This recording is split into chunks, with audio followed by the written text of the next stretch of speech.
Daylight, my MVVs, welcome. There is this rumor about a walking artifact in the palace of the Ooni of Ife that is scaring the hell out of everybody. People are running kitty kata kata kitty. Like there is so much fear in the palace as it is rumored. And even the Ooni of Ife has been very, very unsettled over this. They said they found out that something was actually crying in one of the major basements that is very close to, the chambers of the Ooni of Ife. And the cry was very scary. And now they went to go and investigate what was crying that way at night. They found out that it was a living artifact or a moving artifact or a talking artifact. I don't know what to make out of it, but for an artifact, what is an artifact? An artifact is an object made by a human being, typically one of cultural or historical interest. Gold and silver artifact, okay? Something observed in a scientific investigation or experiment that is not naturally present but occurs as a result of a preparative or investigative procedure, okay? The curvature of the surface is an artifact of the wind angle view. Now, there are different kinds of artifacts. We have artifacts like the ancient pottery. We have, prehistoric art, which is the normal one we see. We have human remains, we have fire cracked rocks, we have, projectile points, okay? And so these are all artifacts. So as we are hearing, they said that they had to go down the basement to investigate what was making that sound, and they found out that it is an artifact that has never ever been seen in the palace before. Like that kind of artifact is not known with the Yoruba people in this part of the world. It is known with the Yoruba people in South America, okay?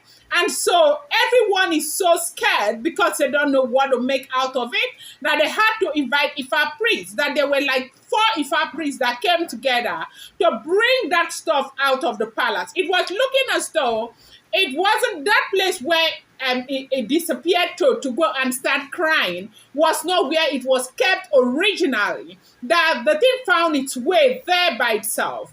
And so right now, they said there's so much fear in the palace that even the Ooni of Ife does not even know what to make about this kind of event. It's been this kind of different events happening in the palace of the Ooni of Ife, and everyone is really scared of what the next thing will be.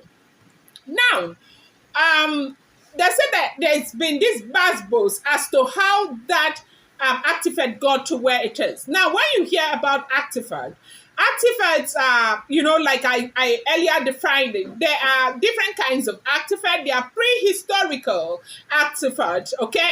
People carved them. We have some that have lasted in tens of thousands of centuries, okay? And some are so appreciated, and by different traditional people and communities in the world. And the value of some of the artifacts that we have in the world is inestimable, okay? Like the other time we heard about the museum in Brazil that got burned. The entire world was so angry over that because of the kind of artifact that they had in that museum.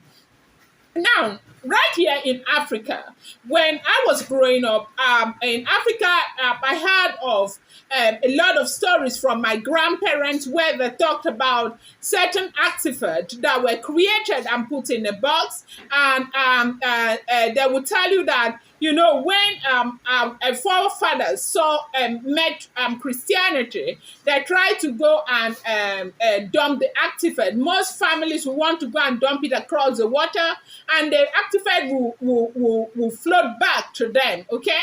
Now, some of these graven images, okay, some of them have some kind of power in them, okay? Some were created in the days of the old. Some of them are used to help, humanity in different ways and different dimensions.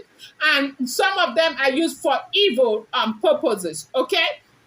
Then you have people who unknowingly buy some of this artifact and bring them to their home only to find out that it's connected to some kind of spirit that might be good and sometimes be bad. And so this very artifact that was said or rumored to have been found in the palace, making some strange noises that is scaring the living light out of people, artifacts that are not known, they've never been seen, nobody knows where they are coming from, and how that very one got there. Now, but the last time we checked, the last time we got a report that has to do with artifact, it was this rumor that was making rounds on social media that Auntie Ebony bought some artifacts from Brazil, and those artifacts were meant to, promote the Olokun festival, that she cried so much because they were not appreciated. And so that was how that ended. And right now, I'm hearing about some of these things that are beginning to crawl around the palace crying and all of that. Now, what the heck, like to see something that's supposed to be an image, a sculptor, begin to work. And this is not to say people saw it working. They said they only saw it crying. And from what the Ifa priest is saying, is that that thing was not originally kept in that position where it was found, okay?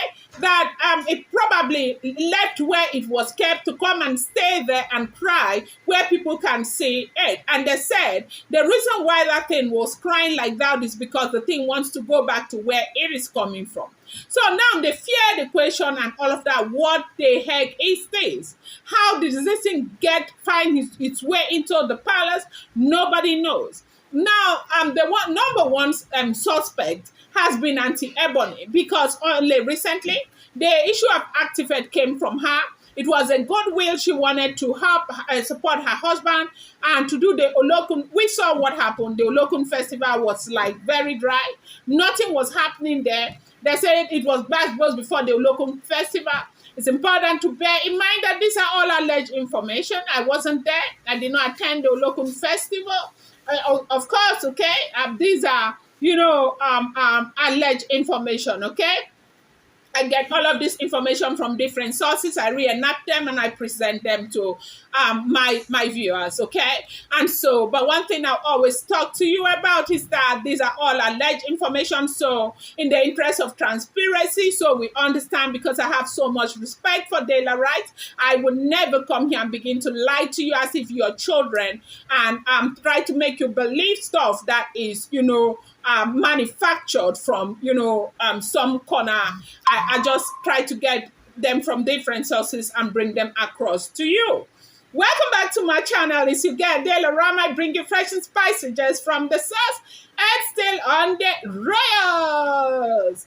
Dela rights, my Dela rights, my Dela rights, my super people. Dela rights, my Dela rights, my Dela rights, my super people. How are you? I hope you are doing great. I appreciate you. I love you. Thank you so much for being here. Thank you for always coming back to my channel. Thank you for loving this channel. Thank you for loving me. Thank you for supporting Olori Naomi. I appreciate you guys so much. Thank you, people. Now, if you're here and you're yet to subscribe, kindly go ahead and hit that subscribe button, and do not forget to turn on the notification bell, and do not forget to give this video a thumbs up. There is this African adage. It says that anybody that has the audacity, the effrontery to swallow a full coconut must have complete evidence in his or her bum. It's not a small something, as we are hearing it. Things are happening in the palace of the Ooni of Ife, as it is rumored that there is something that looks like an artifact, but this one has got some kind of life and spirit in it. So a lot of people, like the Ifa priests, are saying that this is some kind of, spiritual stuff, like some god that is supposed to be in a full community, a village or something. Somebody brought it to the palace. And right now, the sound that thing is making a sound that seems as if it's unhappy. It might strike anytime if they don't return it to where it is coming from. But the question right now is who brought it? Where is it coming from? And nobody is taking responsibility. That thing could not have flown from wherever it's coming from. They said that kind of artifact could only have come from, the southern part of America. Apparently, somebody went there, spent their fortune to bring it for a reason that is best known to them. Some of these things, people think that they have some kind of protective mechanism in them that can kind of, transfer protection or help to protect people. And that happens to be one of the reasons why they go get those kind of stuff. And basically, that is what this is about. And so the Fabris are saying that this is very dangerous. Whoever brought it must come out to say what they brought it for, so that people will know exactly where to take it back to, that the thing is not happy. It looks as though the people who carried this thing and sold to whoever brought it did not do the right thing, did not sell it well, or there is something, it's always something. So right now they say everybody is so freaking scared of what is going on, because that is there. They had to try and do lots of sacrifices to be able to move it from where they found it, and it has not been moved. It's still there making the same noises. Now, for traditional people, you cannot go ahead and just yank that thing out of that place. It might just do something very hard to you. You have to find the kind of people who are conversant with those kind of, stuff spiritually, so they know how to appease them and how to make them live where they are, and perhaps maybe try to beg them to disappear back to where they are coming from, or try to get the person who brought it to take it back. But the question is, who brought it? Because nobody is taking responsibility. No be me talk more now here as I hear now, so I bring them. I'm going to bring you more update. I appreciate you guys. Thank you.